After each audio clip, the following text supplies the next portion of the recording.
BJP ఉద్యమకారుల party అయిందని, TRS ఉద్యమ ద్రోహుల పార్టీగా మారిందని మాజీ ఎంపీ బీజేపీ నేత బూర నర్సయ్యగౌడ్ అన్నారు. వివేక్ వెంకటస్వామి, ఈటెల రాజేందర్, స్వామిగౌడ్ వంటి ఉద్యమకారులంతా బీజేపీలోకి వచ్చారని గుర్తు చేశారు. కేసీఆర్ది నిరంకుశ పాలన అని బూర నర్సయ్య మండిపడ్డారు. టీఆర్ఎస్ లో ప్రజాస్వామ్యం లేదని, వ్యక్తిస్వామ్యం మాత్రమే ఉందని ఆరోపించారు. సీఎం కేసీఆర్ అభిమానం అంటే బానిసత్వం అనుకుంటున్నారని విమర్శించారు. శ్రీమతి కొల్లి మాదేవి గారు కూడా సన్మానిస్తారు.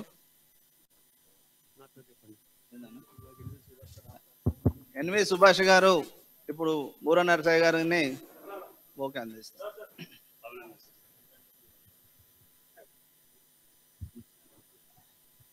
ప్రేమేందర్ రెడ్డి గారిని పరిచయం.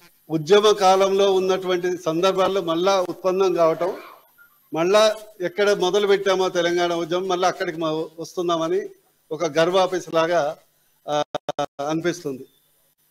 ఎందుకు ఈ మాట చెప్తున్నా అంటే, నేను మనకు సంజయ్ గారు వచ్చినప్పుడు వారి వెంట వివేక్ గారు ఉన్నారు, జితేందర్ రెడ్డి గారు ఉన్నారు, విశ్వేశ్వర రెడ్డి గారు ఉన్నారు, నేనున్నాను, విఠల్ గారు ఉన్నారు, స్వామిగౌడ్ గారు ఉన్నారు.